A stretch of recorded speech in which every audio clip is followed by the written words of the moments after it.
बहनों और भाइयों, सबसे पहले मैं आपको धन्यवाद देना चाहती हूँ कि आपने इतनी धूप में मेरा इंतजार किया। बहुत बहुत शुक्रिया। प्रवीण सिंह जी, निर्मला बराती जी, अवधेश सिंह जी, अनिल यादव जी, शाहिद शादाब जी, जीशान आलम जी, परवीन बानो जी, प्रदीप नरवाल जी, श्री विश्व विजय सिंह जी, श्री रमेश राजभर जी, अनाबिया, जानवी और मंच पर मौजूद सारे मेरे साथी, शहनवाज जी भी दिख रहे हैं, सारे मेरे साथी कांग्रेस के कार्यकर्तागण, अनाबिया का परिवार और पदाधिकारी, कांग्रेस के पदाधिकारी, सबको इस स्वागत में सबका बहुत बहुत, इस सभा में सबका बहुत बहुत स्वागत। देखिए, चुनाव का समय है। इस संदर्भ में, चुनाव के संदर्भ में कुछ बातें करने आई हूं मैं आपसे। देश की जो स्थिति है, प्रदेश की जो स्थिति है और जो आपके जीवन की जो परिस्थितियां हैं, इसके बारे में। तो आप जरा ध्यान से सुने और मेरी बातों को समझ के फिर दिल में रखते हुए अपने चुनाव में जब आप वोट डालेंगे तो जरूर मेरी बातों को दिल में रखिए। देखिए, आज सबसे बड़ी समस्या क्या है आपकी, बताइए।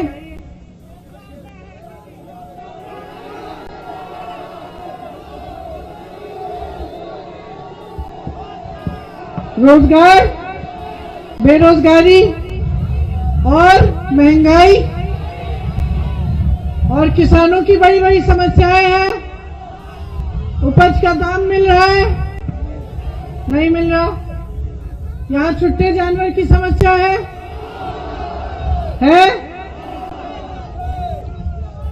बिजली की बिल बड़ी बड़ी आ रही है। मेरी बहनें, महंगाई बहुत ज्यादा है। गैस का सिलेंडर कितने का आ रहा है आजकल? सरसों का तेल एक दिन की दिहाड़ी। तो समस्याएं बड़ी बड़ी हैं। अच्छा, अब एक बात बताओ, ये जब समस्याएं घर आई तो क्या दरवाजा खटखटा के पूछा इन्होंने कि कौन से धर्म के हो तुम? नहीं ना। ये पूछा किसी जाति के हो? नहीं। आ गई बेरोजगारी, आ गई महंगाई। जब आई तो क्या पूछा महंगाई कि भाई ये किसका घर है, हिंदू का है या मुसलमान का है? चलो मैं दूसरे घर में चली जाऊं, ऐसा बोला महंगाई ने? नहीं ना। तो जब छुट्टा जानवर खेत को चरने के लिए आया तो उसने पूछा कि ये किसका खेत है? अच्छा, इस जाति का खेत है, चलो मैं दूसरे खेत में चले जाता हूं, वहीं पे चर लेता। अच्छा, कि चर गया आपका खेत? चर गया ना। अच्छा, और ये जो बिजली का तार जा रहा है वो वाला, वो क्या पूछता है कि कौन सा घर है भाई, ये मुसलमान का घर है, हिंदू का घर है? और बिजली कहती है चलो भाई इस घर से हम पलट जाते, कहीं और चले जाते, कहती है ऐसे। और ये जो पीछे सड़क दिख रही है, इस पे कोई लिखा हुआ है कहीं पे बड़ा बड़ा कि इस पे सिर्फ एक धर्म के लोग चलेंगे या इस पे सिर्फ एक जाति के लोग चलेंगे? नहीं लिखा ना। कोई उद्योग बनता है यहाँ तो उसके दरवाजे पे लिखा होता है कि ये रोजगार सिर्फ एक धर्म या एक जाति के लोगों को मिलेंगे। नहीं लिखा होता ना। तो अगर मैं ये कहूं कि समस्याएं आती हैं तो सब धर्मों के पास, सब जाति के घर में आती हैं, ये सही होगा? और विकास आता है तो सभी धर्म जातियों का विकास हो जाता है ना? सही है? तो जरा मुझे बताओ, ये नेता आकर धर्म और जाति की बात क्यों करते हैं?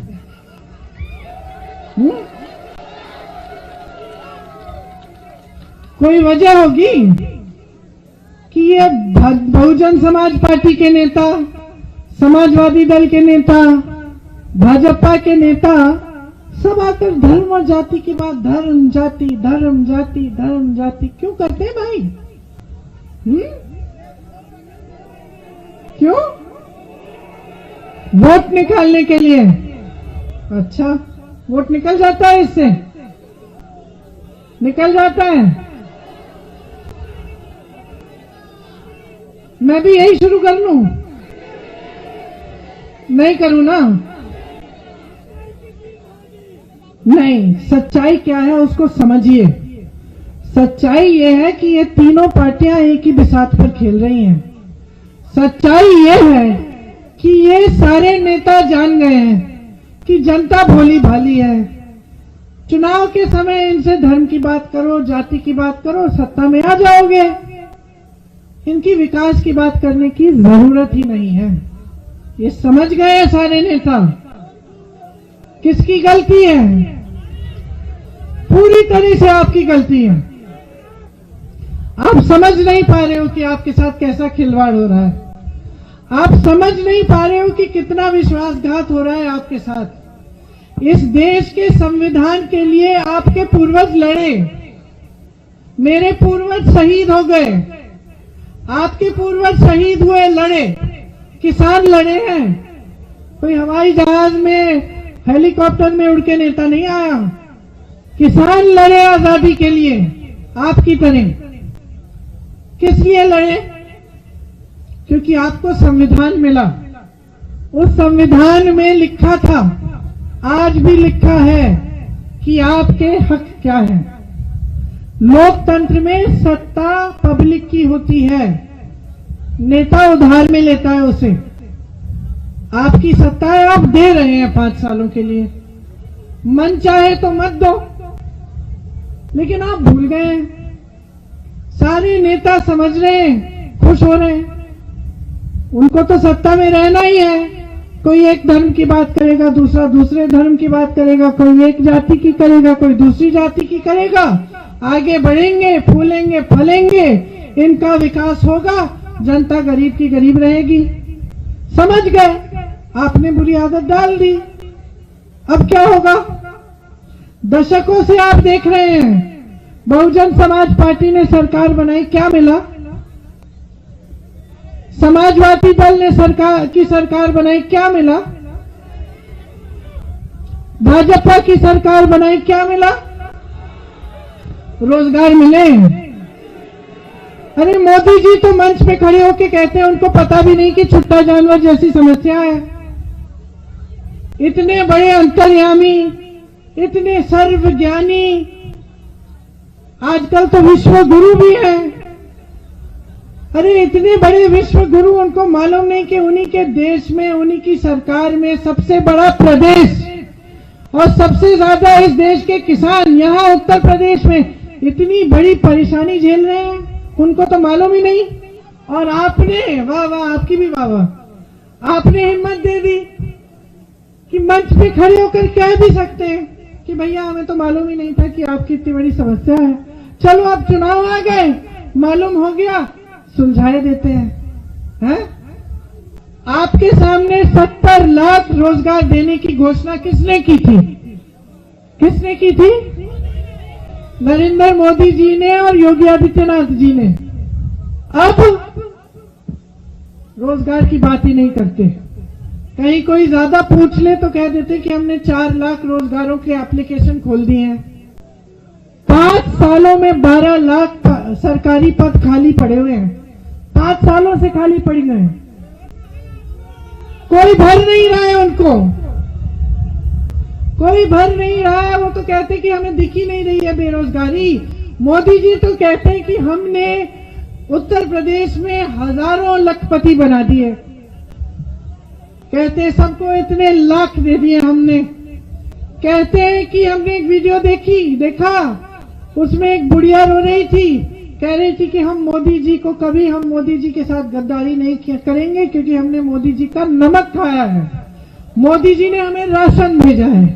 खुद प्रधानमंत्री जी कह रहे हैं। एक लोकतंत्र में आप समझिए, बहुत गहरी बात है।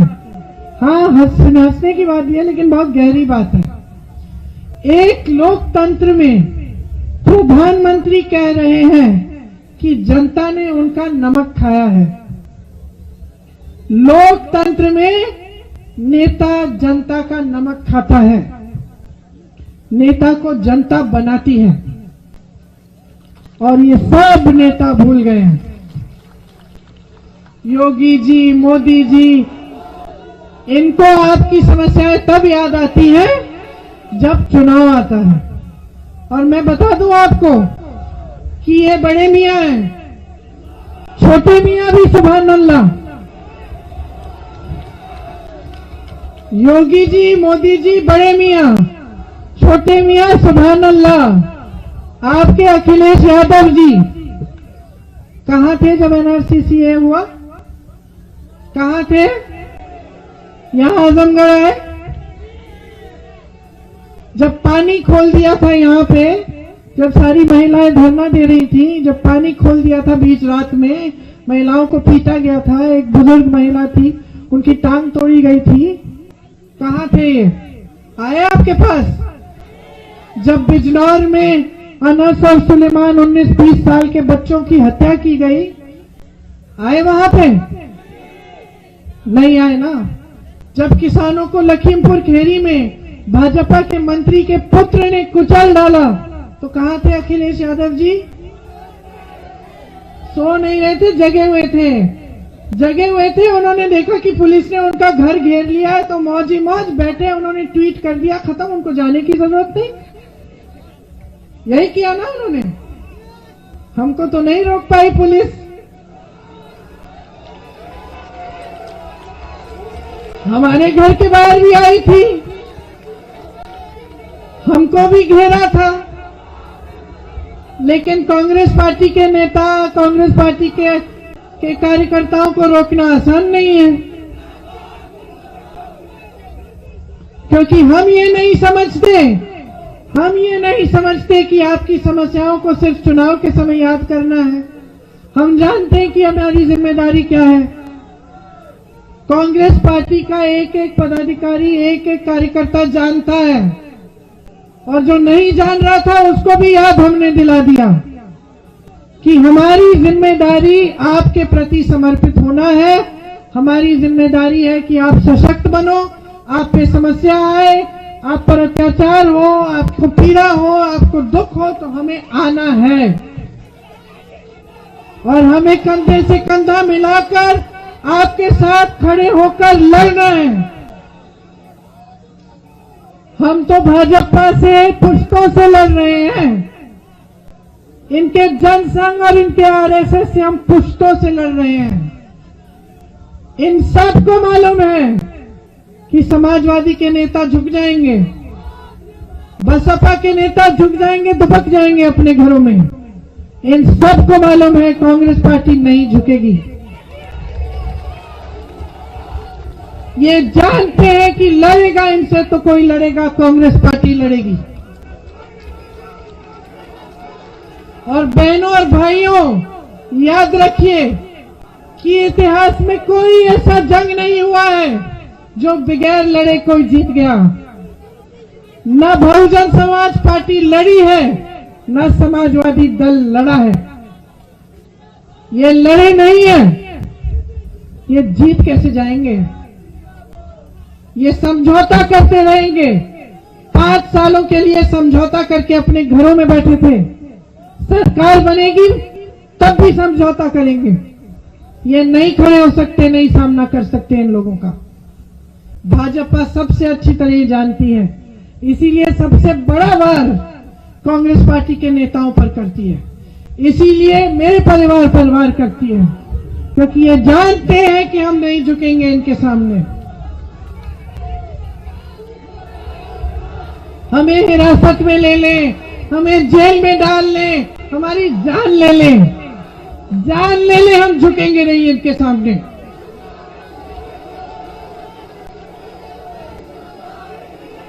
हम झुकना जानते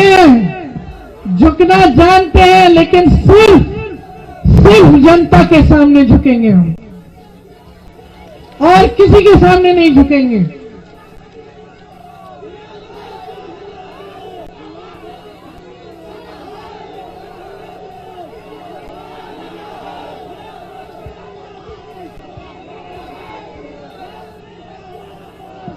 सिर्फ आपके सामने झुकेंगे।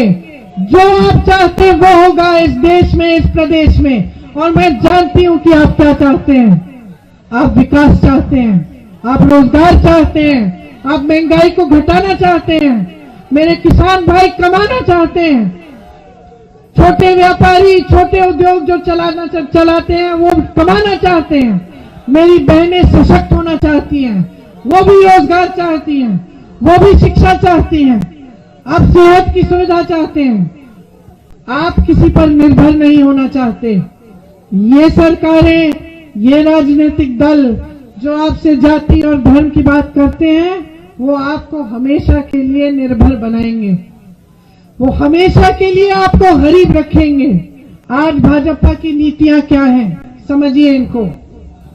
जहां से रोजगार आने थे, बड़ी बड़ी संस्थाएं BHEL, HAL जैसी, जहां से रोजगार बनते थे उनको तो इन्होंने बेच डाला, अपने अपने बड़े बड़े उद्योगपति मित्रों को बेच डाला। जो सरकारी पद थे उन्हें खाली रखा, जो छोटे दुकानदार और किसान थे जो और रोजगार बनाते थे उनको उन्होंने खत्म कर डाला अपनी नीतियों से। रोजगार दे भी नहीं सकते अब, इन्होंने सब बेच डाला है, देश की सारी संपत्ति बेच डाली है। चाहे भी तो नहीं दे पाएंगे, लेकिन चाहते ही नहीं है। आपको गरीब रखना चाहते हैं, इसी में उनका फायदा है। आप गरीब रहेंगे, पेट खाली रहेगा, नाराजगी होगी, दुख होगा, गुस्सा चढ़ेगा, आसानी से आपके जज्बातों को इस्तेमाल करना आसान होगा, बहुत आसानी से आपके जज्बात इस्तेमाल कर लेंगे। अरे आप सक्षम बन गए, कमा रहे हैं, माँ बाप की देखभाल कर रहे हैं, परिवार की देखभाल कर रहे हैं, खुश रहोगे तो कौन आपको इस्तेमाल कर पाएगा? आप तो पूछेंगे, फिर सशक्त बन जाओगे, पूछना शुरू करोगे कि भाई मेरी सड़क क्यों खराब है, मुझे बिजली क्यों नहीं दिलवाई, मेरे बच्चों को रोजगार दो, मेरे से खेती नहीं हो रही है, मुझे मदद करो, पेट्रोल डीजल के दाम कम करो। ये पूछोगे। आज तो पूछ ही नहीं रहे हो क्योंकि निर्भर हो गए हो। आज तो ये बहुत खुश है, सब जगह कहते हैं देखो हमने क्या किया, हमने राशन बंटवा दिया, देखो हमने क्या किया, हमने खाते खुलवाए, खाते में 1000 रुपए दे दिए। 1000 रुपए दे के देखो ना अपने उद्योगपति मित्रों को, उन्हें दो ना 1000 रुपए, उनके कर्ज माफ करे जा रहे हो, उनके कर्ज माफ करे जा रहे हो, उनको देश की संपत्ति बेच रहे हो जो पब्लिक की है। वो 1000 करोड़ रुपए एक दिन में कमा रहे हैं और किसान 27 रुपए कमा रहा है, और तुम किसान को कह रहे हो कि मैंने तुम्हें दिया, रख लो अपने 1000 रुपए। जितना राशन देते हैं उतना कांग्रेस की सरकार आपको 2-2, 3-3 रुपए में दे रही थी। आज के जमाने में वो भी मुफ्त है। कौन सा एहसान कर डाले आप पे? कोई एहसान नहीं है। अपना हक मांगो, जागरूक बनो, इतनी छूट मत दो इन नेताओं को। भगवान बना के रखा है आपने, सब जान रहे हैं, सब खुश हैं, खुशहाल हैं, और आप यहां खाई में हैं। कांग्रेस पार्टी कह रही है जो घोषणाएं हम कर रहे हैं उसका पूरा विधान करके बना के दिया है आपको, खाका तैयार किया है। भर्ती की जो प्रक्रिया इन्होंने भ्रष्ट की है उसको पारदर्शी बनाने का खाका तैयार किया है। भर्ती क्रांति लाएंगे, 20 लाख रोजगार दिलवाएंगे। पहले तो 12 लाख पद हम जो खाली पड़े उनको भरेंगे। 8 लाख रोजगार हम आपको कैसे देंगे? जो नौजवान अपने पैरों पे खड़ा होना चाहता है, कारोबार खोलना चाहता है, बिजनेस करना चाहता है, उसको सरकार 5 लाख रुपए 1% ब्याज में देगी। भर्ती के लिए रोजगार जॉब का कैलेंडर बनेगा। ऐसा वैसा कैलेंडर नहीं, एक कानून लाएंगे हम, एक कानून लाएंगे कि किसी ने उसमें भ्रष्टाचार किया तो उस पर सख्त कार्रवाई होगी। जिस दिन परीक्षा दोगे उस दिन से नियुक्ति तक 6 महीने से ज्यादा नहीं होंगे। जिनको पहले से परेशानी है, जिनके करियर बर्बाद हो गए हैं, साल उनके गुजर गए हैं ये परीक्षाएं दे देकर, मेहनत कर करके, फीस भर भर के, उनके लिए एक कमीशन बनाया जाएगा कि सबको देखे कि क्या क्या समस्या है, उसको सुलझाने का अलग कमीशन बनेगा। इसके साथ साथ एक भी भर्ती की परीक्षा की फी नहीं ली जाएगी। अगर आपको आजमगढ़ से लखनऊ जाना है परीक्षा के लिए, आपको टिकट भी मुफ्त मिलेगा रेल का और बस का। किसानों के कर्ज माफ करेंगे। छुट्टे जानवर की समस्या छत्तीसगढ़ में सुलझाई है कांग्रेस पार्टी ने। 2 रुपए किलो में गोबर खरीदते हैं अगर आप जानवर की देखभाल अपने घर में करो। समझे आप? योजना बनाई है कि पब्लिक को बोला आप लोग छुट्टे जानवर को रखो अपने घर में, उनकी देखभाल करो, आपसे 2 रुपए किलो गोबर खरीदेंगे, गोबर का गोबर गैस बनाएंगे, खाद बनाएंगे, ताकि आपको सुविधा हो और आपकी कमाई भी हो जाएगी, कोई जानवर छुट्टा नहीं रहेगा। यही योजना हम यहां लागू करेंगे। छत्तीसगढ़ में कांग्रेस की सरकार 2500 रुपए गेहूं और धान दे रही है, क्विंटल खरीद रही है। यहां पे आपको 1200 रुपए नहीं मिल रहे हैं। हम कह रहे हैं जैसे वहां वैसे यहां होगा। गन्ना 400 रुपए में, गेहूं धान 2500 में खरीदा जाएगा। किसान के पूरे कर्ज माफ होंगे और बिजली के बिल आधे किए जाएंगे सबके। जिनको कोरोना में सबसे ज्यादा परेशानी हुई, कोरोना का बिजली का बकाया है वो साफ किया जाएगा। छोटे उद्योग, छोटे व्यापारियों को सशक्त बनाया जाएगा। आपको सारी सुविधाएं मिलेगी। बुनकरों को भी सुविधाएं मिलेंगी। जो पहले स्पेशल पैकेज था, जो फ्लैट रेट पे बिजली मिलती थी, वो मिलेगी। और तमाम छोटे दुकानदार, छोटे व्यापारी जो बहुत त्रस्त हैं, परेशान हैं इनकी नीतियों से, उनको हम मजबूत बनाएंगे। मेरी बहनें, 40% रोजगार, मतलब 8 लाख रोजगार बहनों को मिलेंगे। आशा बहू, आंगनवाड़ी की जो बहनें हैं, उनको 10,000 रुपए मानदेय मिलेगा। 40% बहनें आज कांग्रेस से चुनाव लड़ी हैं, क्योंकि हम आपको सशक्त बनाना चाहते हैं। हम चाहते हैं कि राजनीति में महिला की भागीदारी हो, ताकि महिला खड़ी हो, जिस पर अत्याचार हो रहा है उसके साथ कंधे से कंधा मिलाकर लड़े। ऐसी महिलाएं लड़ रही हैं जिनकी बेटियों का बलात्कार किया गया है, जिनको मारा पीटा गया है, लेकिन आज मेरे साथ मंच पर खड़ी होकर लड़ रही हैं अपने हक के लिए। आपके लिए सेहत की सुविधाएं, हर ब्लॉक के अस्पताल में महिला डॉक्टर मिलेगी, आपको महिला नर्स मिलेगी। छात्राओं के लिए मुफ्त मोबाइल फोन, और जो आगे पढ़ना चाहती हैं उनके लिए मुफ्त स्कूटी मिलेगी, ताकि उनके साधन संसाधन हो, उनके लिए सुविधा हो।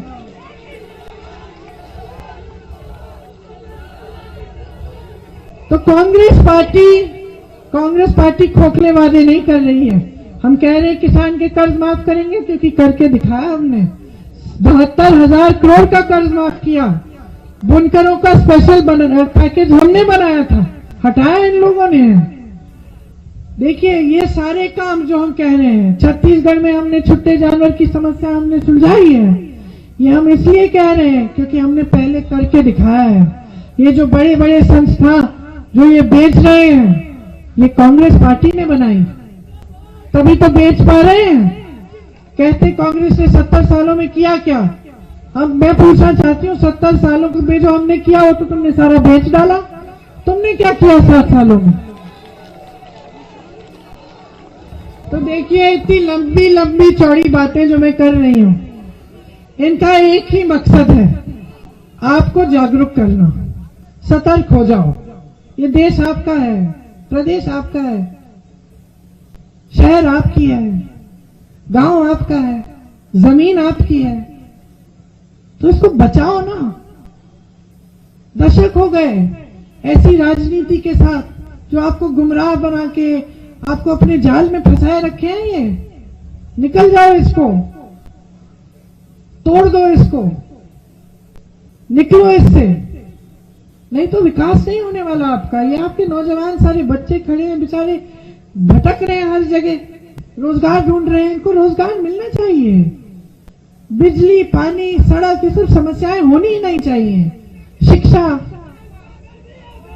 नहीं, आप ध्यान से सुनिए, ध्यान से सुनिए कि मैं कह रही हूं कि इस बदलाव लाने की शक्ति आपके हाथों में है। आपके हाथों में ये जो वोट है ना, आपका जो वोट है, ये आपके हाथों में संविधान ने दिया है। इससे बदलाव ला सकते हो बहनों। आप सबसे बड़ी शक्ति हो, आधी आबादी हो। ये लड़की हूं लड़ सकती हूं का नारा क्या है? ये नारा कह रहा है कि एकजुट हो जाओ, दिशा बदलो इस देश की। इस तरह की राजनीति को खत्म करो, विकास की राजनीति लाओ। अपने शहर में, अपने गांव में, अपने बच्चों के भविष्य को बनाओ। अपने आप को मजबूत बनाओ, सशक्त बनाओ। हम आपके साथ खड़े हैं। कोई भी समस्या हो, कोई भी अत्याचार हो, कोई भी पीड़ा हो, हम आए हैं। हम काम करते रहेंगे आपके लिए समर्पित हैं। हमारे सारे प्रत्याशी ऐसे हैं जो लड़ने वाले हैं, मजबूत हैं, आपके लिए जी जान दे देंगे। इनको मौका दो। उत्तर प्रदेश में कांग्रेस पार्टी की सरकार बनाकर देखो, विकास आता है कि नहीं। ऐसा विकास आएगा जो पहले आपने नहीं देखा। आपके भविष्य मजबूत बनेंगे और आप आगे बढ़ेंगे। यही बातें कहना चाह रही थी, बड़ी ध्यान से आपने सुनी है। मन में रखना, आपको फुसलाने की, गुमराह करने की बातें नहीं है। पाकिस्तान की बात, बुलडोजर की बात, आतंकवाद की बात ही नहीं है। ये सब इनकी बातें हैं, आपकी बातें ही नहीं है। ये इनकी बातें हैं। ये वो बातें हैं जिनसे ये अपनी सत्ता चाहते हैं, अपना विकास चाहते हैं। हम आपकी बात कर रहे हैं। हम आपकी समस्याओं को हल करने की बात कर रहे हैं। हम कह रहे हैं कि राजनीति इस देश में ऐसी लाओ जो यही बात करे। कल को हम ना करें तो हमें निकाल देना, हमें भी सबक सिखा देना, हमें भी जवाबदेह बनाना। लेकिन जागरूक बनने का समय आ गया है बहनों और भाइयों, जागरूक बनने का समय आ गया है। बहुत हो गया, ये बहुत झेल लिया है आपने, बहुत देख लिया है आपने। एक नई राजनीति लाओ। चुनाव के दिन पंजे पे मोहर लगा के, पंजे का बटन दबा के कांग्रेस पार्टी को आगे बढ़ाओ, ताकि आप आगे बढ़ोगे। बहुत बहुत धन्यवाद। जय हिंद। मेरे साथ बोलो एक बार, जय हिंद, जय हिंद, जय हिंद। याद रखो, आपका देश है, इसको बचाना आपके हाथों में है। धन्यवाद।